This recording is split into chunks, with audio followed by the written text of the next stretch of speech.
Welcome back. All right, news of the day video for your Christmas Eve. And so I'm wearing a hockey hat, but I'm not wearing a hockey jersey. Technically, anyways, a hockey jersey. This is one of those geeky jerseys, which is in the design of a hockey jersey, but there you go. St. Nick, Santa Claus. All right, so looking at last night's action, I'm going to start at the bottom of the board with this one in to say any injury updates you're looking for. Everybody's off today, so there hasn't been any updates that I've seen on any injuries. I know there's guys who left with injury during last night's games. I don't know how much of that was just, abundance of caution because it's just before Christmas, and how much of that was like a real, injury we're going to have to worry about.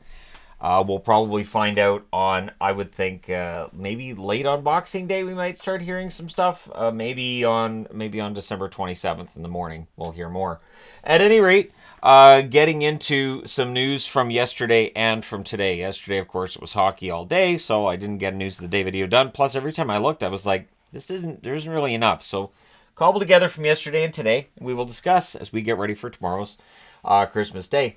Patrick Laine took an interesting tactic into that game last night against Columbus. He was one of the players who got hurt last night. He didn't finish the game. Basically, he came out and, without using the words like they're happy to be losers, it certainly sounded that way. And Columbus noticed the players weren't happy. The fans booed him every time he touched the puck, which they may have done anyways, but I think with what he said about the team, that guaranteed it. Just basically that the team's too satisfied with where they are and they're not doing what it takes to win. So it's an interesting statement. He's saying that Montreal, they're always doing their best and they're trying their hardest. It's the reason that Columbus didn't give him a video package last night. Like, everybody gets a video package, and I think it's reached the point now where it's kind of weird. I've watched this evolve. It used to be the guys who got a video package was like, let's say, for instance, if Crosby ended up moving to another team when he's 40. And so he comes back to town with his team, you get this great video package. And now it's gotten to the point where a guy will play like a handful of games somewhere and he has to get a welcome back video package when he's there, or else people get upset. I don't know that Laine getting a video package returning to Columbus, it doesn't feel like he was there that long. It doesn't feel like there was a lot that was accomplished in his time there. And I really think we're to the point now where the welcome back packages are kind of to the point of being silly. I totally understand, when Marc-Andre Fleury goes back their first time to Pittsburgh, yes, you give him a video package. But the guy playing a handful of games or even a couple seasons somewhere, I'm not sure. You guys can let me know your thoughts. I mean, it's not like these video packages take up a lot of time or anything. It's weird to me because these video tributes and welcome back packages to me have always been about, this is a great player. You're revisiting a part of your team's history. The fans get excited and sometimes they tear up. And I don't know that Laine coming back to Columbus with the Habs would have made anybody tear up, even if he'd said, I loved playing here, what a great place, and I think everybody should sign here. So let me know your thoughts. And again, I do not know what the status of his injury is today. The Buffalo Sabres, so the reason I'm wearing a Sabres hat with my Santa gear, the Buffalo Sabres and their fans gifted a win for Christmas last night.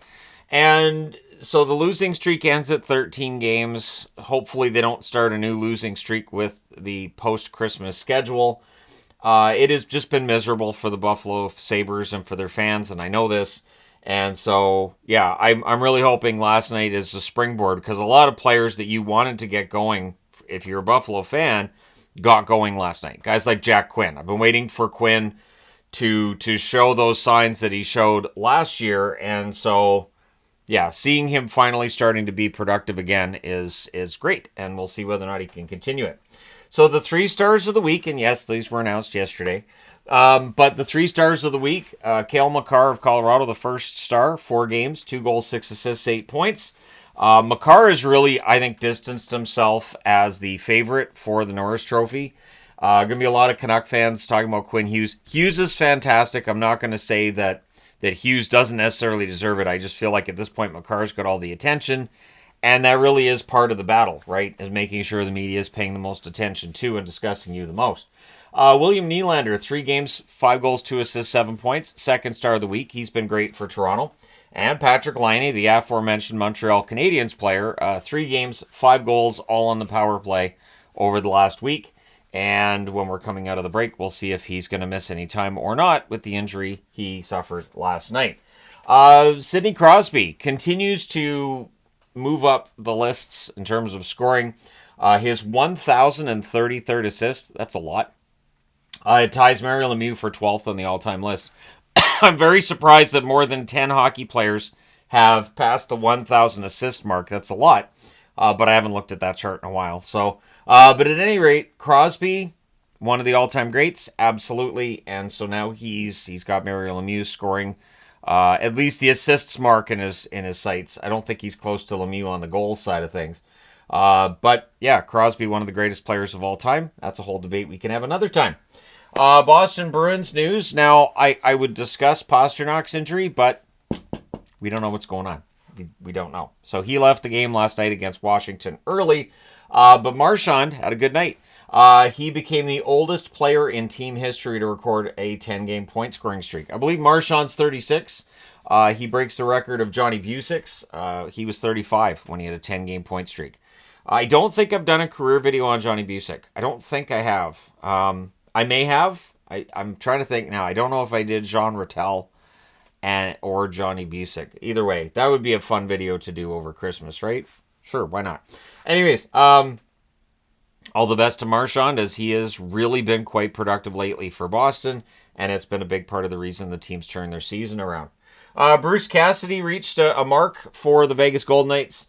His 119th win puts him first all-time amongst Vegas Golden Knights coaches.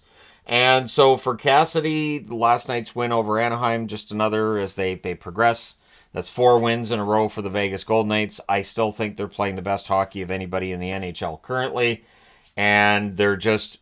The thing with Vegas, too, is they're winning some of these games without seemingly playing their absolute best. So they get the goals, they get the plays, but you feel like there's still a little bit more there to give. So Vegas could be very, very scary once we get past Christmas if they get everybody going at the same time. So again, it's the break. There's no updates. There was nothing from the Department of Player Safety either. If I had to guess, I would say we'll probably see a hearing or two out of last night's games. But at this point, we haven't heard anything. I would think Wahlstrom probably gets a hearing. I would think there's probably something there, or maybe it's just a fine. Maybe they would have announced it all this morning anyways, even though it's Christmas Eve. But I don't think so. I don't think they're going to tell somebody the day before Christmas. By the way, on the 27th, you got to talk to us. We're kicking you out of the sport for a little while because, sure. So, no, I think we'll probably hear something from the Department of Player Safety probably on the 27th, I would think. And if we don't, then everything from last night they will see as having been properly punished and no need for further discipline to be taken. But let me know your thoughts in the comment section below about any of these items. And I'll be doing a few other little videos today as well, and I will be doing videos tomorrow as well. I do understand that while, a lot of people are going to be off the next few days and they have all this family stuff, not everybody does. Some people are away from family on Christmas. Maybe they don't have a close relationship with family. They may not have a lot of friends. It's something I've been talking to a friend of mine about, that for the last half decade now, things have just been very, very different. And so, I've been trying to convince her to come hang out with us, and it's like pulling teeth. She's like, I don't do that anymore. And it's like, but you should. And so at any rate, I will continue to make that effort. But if you're home and you're not of the social variety, don't worry, I got you covered. There's going to be plenty of videos over the next few days. I am definitely freed up because I don't have to worry about games until the 27th to do videos on any team that I want, any trends I've noticed in the NHL, and a few things that I do want to talk to all you fine people on the internet about. So let me know your thoughts. Hit like and subscribe if you haven't done so already. Thank you guys so much for all your support as always. I will talk to you again soon.